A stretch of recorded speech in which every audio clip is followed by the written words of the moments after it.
Eddie Walker and I were very close friends. We were part of a group that included two other people. Probably our number one characteristic, what brought us together, this is in high school, was that we liked to read. And it was sort of like an informal study group, a term that I picked up years later in college. And we read Catcher in the Rye, and we read a bunch of other things, and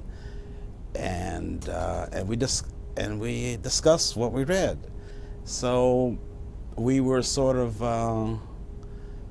nascent intellectuals. I mean, we didn't use that term, but we were very interested in the world of ideas, of examining what's going on in the world. I wouldn't say it was from a political point of view. It was just we were very much enamored in the world of ideas, and we were very good friends. We double dated for our high school prom, and we were part of a very small number of the black students at Cleveland High School that went on to college. In fact, there was only three of us that ended up at the University of Washington, myself, Eddie, and Verlaine Keith. Sure, I think people were discouraged from even contemplating going to the University of Washington. One thing that happened to me personally, as I said, I went to Cleveland High School. And I mentioned the three African Americans from Cleveland that went to the University of Washington: myself, Eddie Walker, and Verlaine Keith. In my senior year of high school, my mother said to me, Eddie, are you going to go to college? And I said, well, I don't know, maybe. And I asked around, and I found out that if they had applications to the University of Washington in my high school. I filled out one college application and one college application alone, and that was the UW. And it wasn't because I was enamored of the UW, quite frankly, although I was a fan of the Husky football team, as everybody else in Seattle is. But it was the only college I knew about. And I felt like if the UW didn't accept me, I was going to join the military like my father. Now, what's the point of this story? Eddie and Verlaine were assigned to college preparatory classes. We were in the same, I mean, they would be, I don't know what they would be called today, but there were classes that were designed for people who were going to college. In fact, when I got to the UW, most of my first year and a half was a redo of what I did in high school. Exactly the same thing. I was the president of the debate club. Verlaine was in the debate club. I was involved in athletics. In hindsight, I didn't look at it that way then. I was a very well-rounded student. Good grades, good standardized test scores. And guess what? No one at that school encouraged me and guided me to go to college. If it hadn't been a chance question by my mother in my senior year in high school, I may not even have filled out a college application.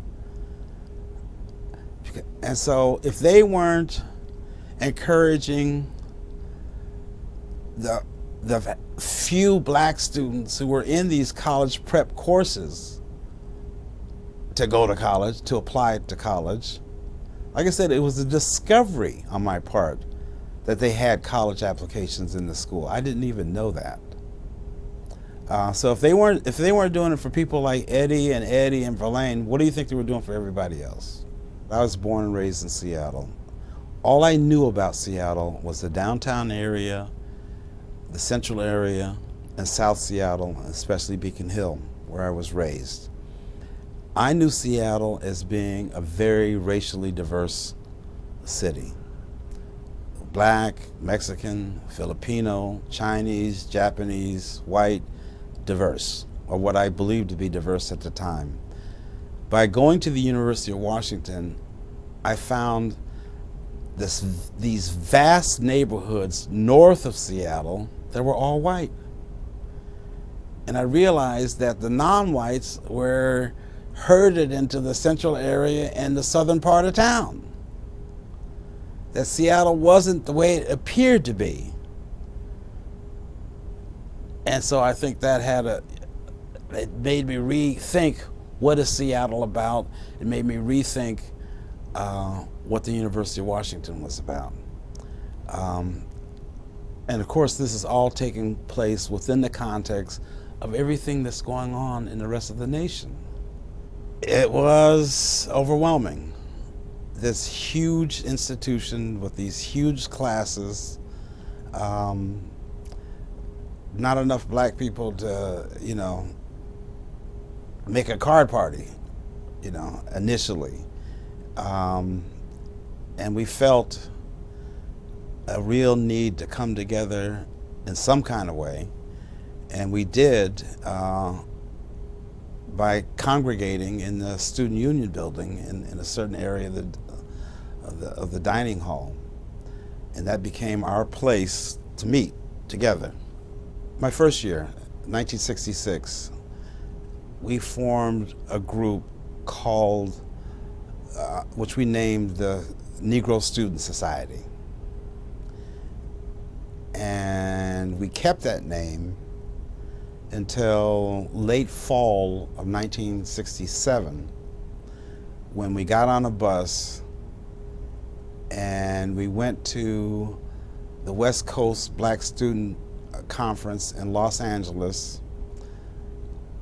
Remember, this is 67, and when I say remember, that was an important year because at that West Coast Black Student Conference, Dr. Harry Edwards was there, who was the lead organizer of plans to boycott or demonstrate at the Mexico City Olympics the next year. I met Kareem Abdul-Jabbar there. I met Maulana Ron Karenga, who was sort of the head of a Pan-Africanist cultural nationalist group. They were, the first time I saw black people wearing dashikis. And by the way, Maulana Ron Karenga is the one who's credited with coming up with the holiday of Kwanzaa. And so there were some black Maoists. So there's all these political and black nationalists and cultural nationalists. There was all these various streams at this conference in LA. It has been written incorrectly that the BSU was formed as a merger of the Negro Student Society and the Black Panther Party.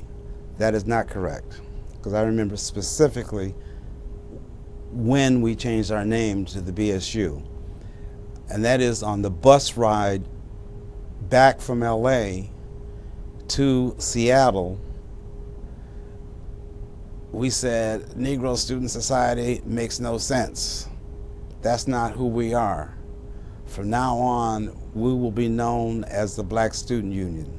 So we changed the name of the organization on the bus on the way back to Seattle from the LA conference. The very first thing we did after fairly soon after we adopted the name the BSU, as I said, we congregated in the area of the hub, the Student Union building, and we went to the administration of the hub and we said, we want a blackboard put up in the area where we sit together so that we can communicate with the other black students. And they did it without any fuss, any fight. And in a certain sense, as minuscule as that was a very empowering act for us. The very notion that we could just step forward and say, well, we need this for the black students on this campus, and to get it. I'm sure the administration didn't think that was anything at all, but at least in my opinion and my feeling at the time was that it was a major triumph. It really encouraged me and others to seek out, to make further demands and to make other changes at the University of Washington. It was just that simple. A blackboard, a cork board was, I think, way more significant than anyone could have imagined at the time. Another one of the earlier things we did is, after we got our blackboard, is that we wanted our own office. And they gave us an office in the hub, the Student Union building, way off in a corner, a small room. Actually, it was a small room, and then behind that, an even smaller room. And I think we got a couple pieces, a couple desks and some chairs. It wasn't big enough to hold 20 people. You couldn't hold a meeting there. But I'll never forget that room as long as I live, because that room turned out to be very historic. It turned out to be historic because after we presented our demands to the university for more black students and other students of color, for a tutorial program and increase in minority faculty and a third world cultural center and all those things, once we presented those demands, and then we had to gauge what the university's reaction was and what we were going to do next.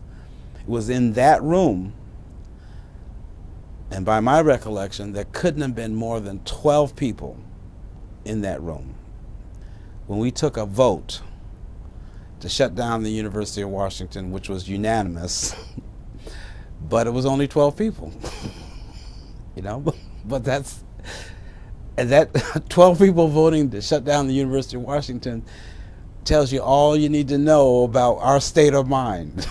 that we felt that that we could do anything that we chose to do, and we were very, very serious. One thing that the BSU did, I don't know if anyone's touched upon it, but it really reflected the level of militancy that we had. The BSU was having a general membership meeting. I remember Carl Miller and myself were standing in the back of the room, and someone who was a black person who we'd never seen before, we didn't know he was on campus, maybe he's part of the 136 that wasn't counted. No, there was more then.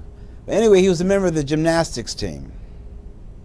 And he came to the meeting and said that UW is about to have a dual meet with Brigham Young University. Brigham Young University is controlled by the Mormon Church, and the Mormon Church does not admit black people to the priesthood. I think his name was Dr. David Lawrence, I believe. He had been from Chicago, that had been brought to the university as a result of the program. And he jumped up and said, "Are we going to tolerate this? Are we men? We have to stop this. And if you believe that we have to stop this meat, then stand up.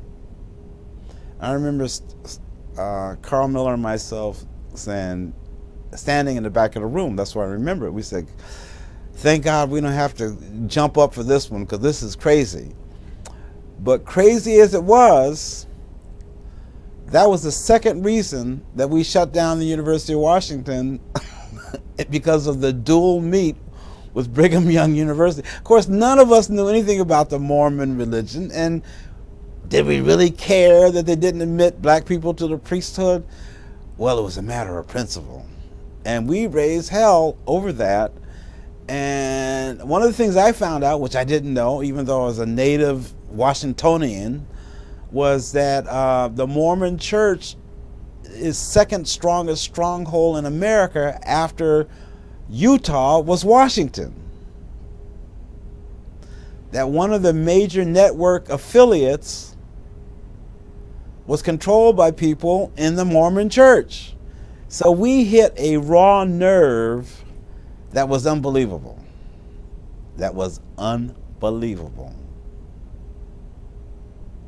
But it was sort of a reflection, I call it crazy, reflection of the times. But we had tremendous support from the white students. And we could not have done that, what we did, if we didn't have that support. I mean, literally thousands of white students went with us. We went around the campus, building to building, floor to floor, saying school is out. And they supported us as we shut the university down. Guess where we met the most resistance? The law school. I remember going up to the law school library, and a row of law students, there was a big doorway, lined themselves up across the doorway as if the law school law library was sacred ground. On this ground you shall not cross.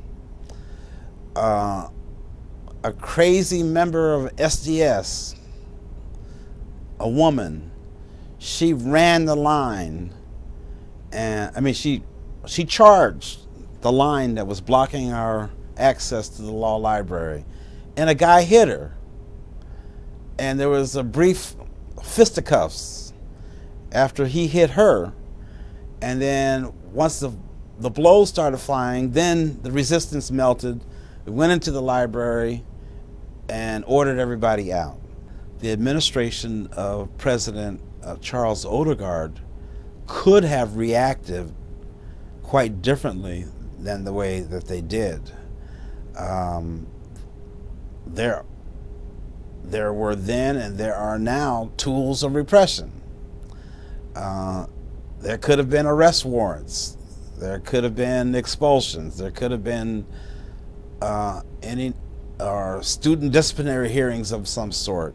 Could have been a lot of things that we would have been confronted with. And perhaps if those things had occurred, the struggle would have been different. But Charles Odegaard didn't do those things, and he wasn't of that type. However, if he had taken a more repressive tact, I am absolutely convinced that would not have dissuaded us one bit. And maybe you appreciated that. Maybe you appreciated that these kids are not playing. They are totally committed to what they believe in, and in addition, what they're seeking isn't really that outrageous. Certainly there was not one more than 136 black students on that campus that had well over 29,000 students. And I think it was quite natural for us as being black Seattleites to not think only of ourselves, but always had in mind that we wanted more people of color in general, more Native American Indians, more Asians, more Mexicans and other Latin Americans. We wanted more people of color in general on a campus that was way too overwhelmingly white to justify itself as a public educational institution, a taxpayer-supported institution. In the late 60s, the black population was steaming towards, or may have already have achieved, about 7% of the overall Seattle population. But what percentage is 136 out of 29,000? I don't think it's 1%. So it was not even, and again, we weren't seeking, that's what I mean by our goals really were modest. We weren't seeking to have at least I don't think so, as I recall, that you have the same number of blacks and other people of color as reflected in the overall population. We just wanted a substantial increase. Getting the support of the white students is not something that came automatically, and the black students themselves deserve a certain amount of credit. We engaged in innumerable public speaking, explaining our cause to white students, explaining what the issues were, explaining how we felt, what our vision was. There was questions and answers. People said, well, if you don't like capitalism, I remember someone asking me this question, then what's your alternative? And I mean, we dialogued with the white majority. We rallied them to our cause. It's not that they were liberal and they understood and they supported us. We earned their support. And maybe the Odegaard administration could see that this was an issue, or our issues were bigger than a small group of angry African American students, that they had earned the right to be supported by a substantial portion, not by everybody, but a substantial portion of the white majority. And so they had to take that into consideration in terms of how they would respond to what we were doing. My feeling is that he did the right thing in terms of how he reacted. But what I remember is when we went into the administration building, Odegaard was meeting with, as I recall, something like the Board of Trustees or whatever that's called, which consisted of some of the most powerful people in the state of Washington who were on this board, and we just sort of burst in. Demanding to see President Odegaard. We didn't know this meeting was even going on. We just, that's the administration building, that's where he is, and we're tired and we're gonna go see him. And we burst into this meeting. I think EJ spoke first.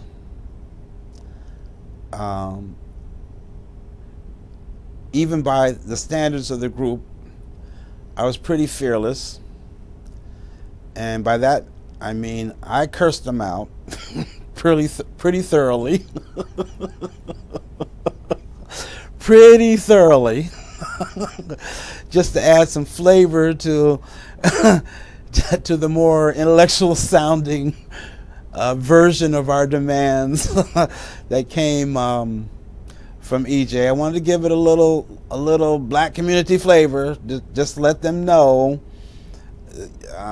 who you're dealing with. And I think they got that. I think they got that. Our thinking was words are not enough. It's just that simple. We gave them the words, and now we're going to give them the action. We're going to shut this thing down and to let them know that we're serious and we expect our demands to be met.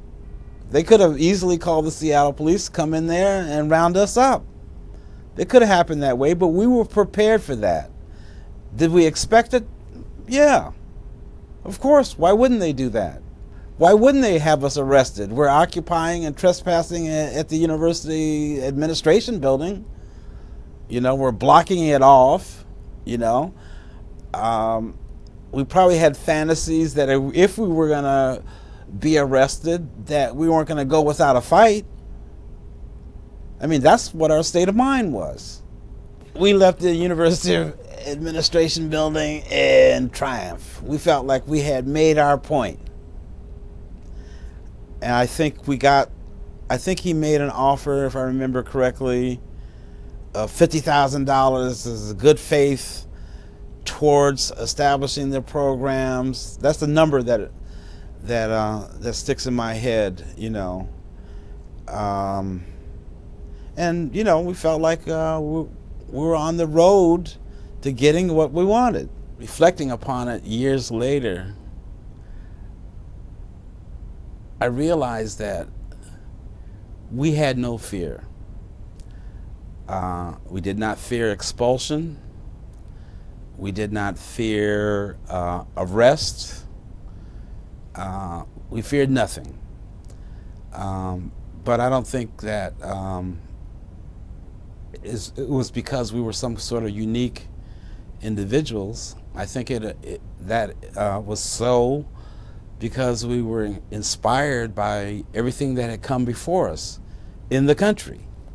We were inspired by our communications, our contact with the other black students on the West Coast at the LA conference, by what was going on around the country, by Malcolm X, by the Panther Party, by Martin Luther King, by the scenes of people peacefully protesting in the South and being confronted by water hoses and dogs. And quite frankly, we wanted to be part of that. We did, you know, we knew we were isolated over in Seattle. Never a place of sort of open racial conflict. Very, very different environment. But nevertheless, some of the same problems that existed in the rest of the country existed in Seattle, existed at the University of Washington. This is the way I memorialize the results. I'm not going to say his name, but a student from rural Louisiana came into the program as a result of our actions. I mean, the program was created and he was recruited to come into the program to go to the University of Washington. This is a person for whom it would have been inconceivable that he would have ever attended the University of Washington. He didn't even know where Seattle was. When he got to the University of Washington, from my point of view, and you know, I'm a Seattleite, I'm not a Southerner, although my parents were from the South. I thought he could barely speak English, but that was because of his rural Louisiana background. That person, who I still know, now is a PhD, got doctor in front of his name. He's written books, and he teaches in the state of Washington. And to me, what that was about was giving people an opportunity. Some people have said, looking back, a lot of the students that came into the program, it was a hustle. They weren't serious. They weren't equipped. And my point of view then and my point of view now is no one can guarantee who's going to graduate from college. But all we were doing is ensuring that the opportunity existed. One of the people I know who criticizes the program, the tutorial, the lack of guidance, and this and that, at the same time that she criticizes every aspect of the program, is thankful that it existed and what it did for her. So, I mean, we had a rough beginning. We didn't know what we were doing. I don't know if the university knew what it was doing, but it was a start, and it was a start in the right direction, and I'm very happy it happened. I would emphasize, I don't think that anything that we were seeking was beyond the pale or revolutionary or anything. We were looking for simple justice for people of color in this country. You know, by virtue of the trajectory of my life, the things that occurred with me, more likely than not, will not occur with my two sons. I have two sons. One is a freshman in high school, and the other one's in the 5th grade. I have young kids. They go to a suburban, they live in the suburbs of New Jersey. They go to a very fine public school system. My oldest son, the 14-year-old, is in a high school where 96% of the students go on to college. But that's not an opportunity that exists nationwide. The problem is, you know, there's an article in the New York Times just a few years ago that said that America is as segregated today in its public educational system as it was at the time of Brown v. Board of Education in 1954. So we asked for some simple justice back then, and it's clear to me that demand still resonates. It's still there's still a need for it. I mean, one thing I really dislike is when people talk about the bad old days as if, well, there was a need for struggle, for change in this society back then, and now we've accomplished everything that we should have or needed to accomplish. And the reality is, it's just not true. I think the problems that exist in American society today are pretty self-evident.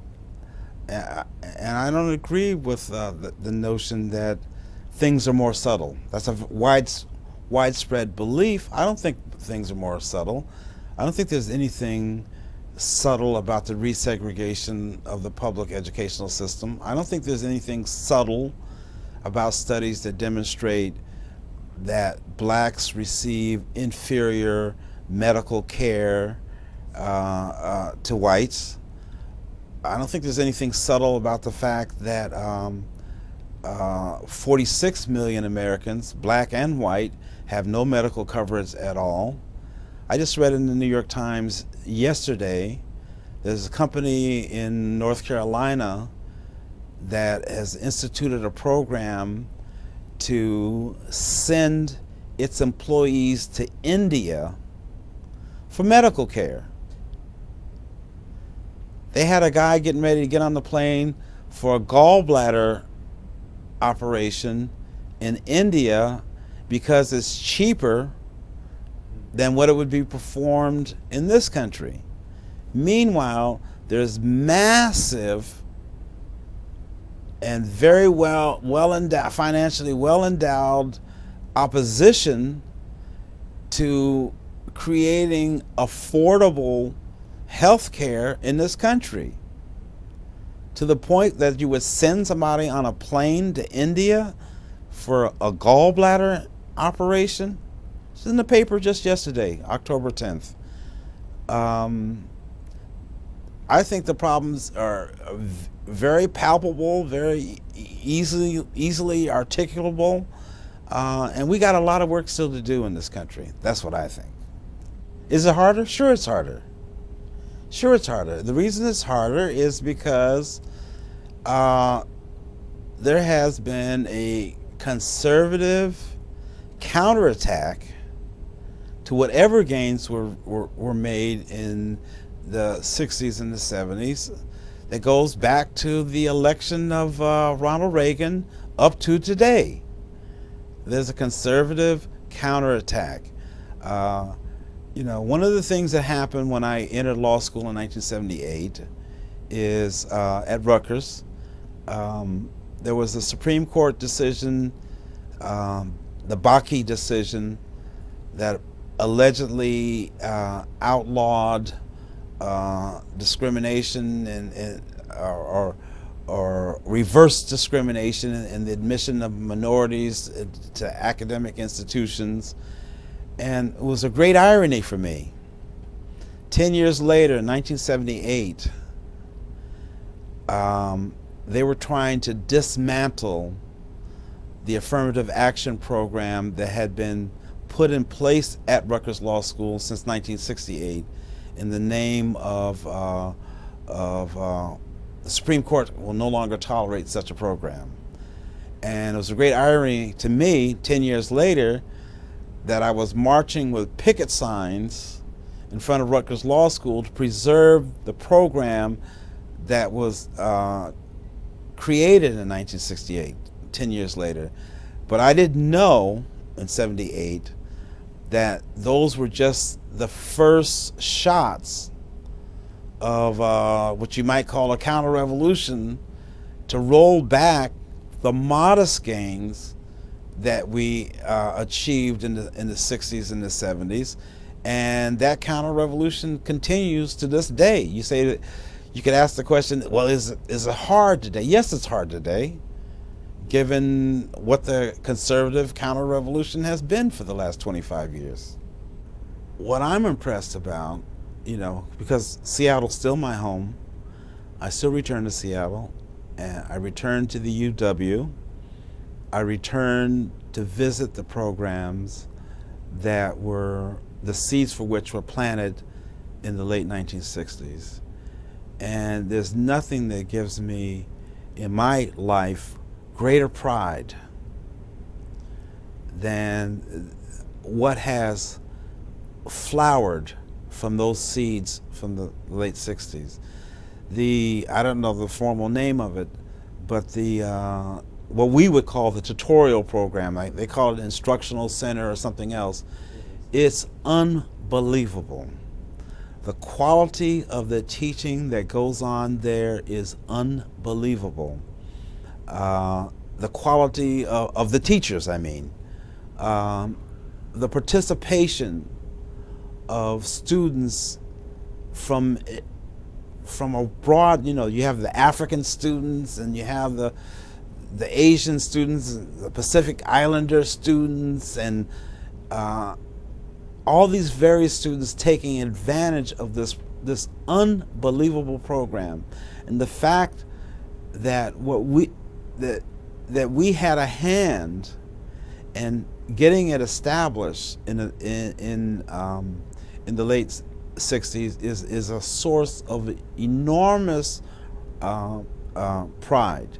I think it should be for all of us, but it's also a credit to the university itself that it allowed such a program to continue all these years later, to develop it, to make it a deeper, more meaningful program.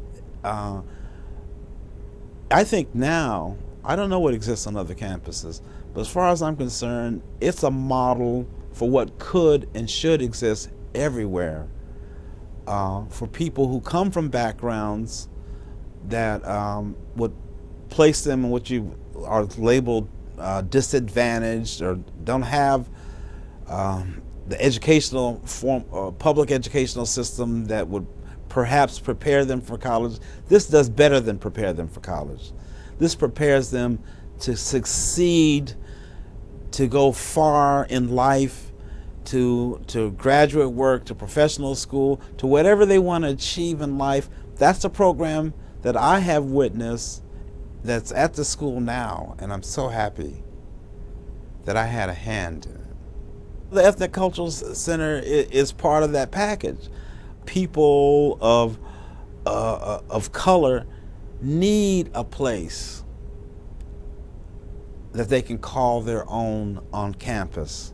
Just as we found our place initially in the dining room with the message board, but they need and they deserve a better facility than what we initially had to call and make their home. There should be a place at an institution as grand as the University of Washington, a place for every constituency, everybody to call a home at the university.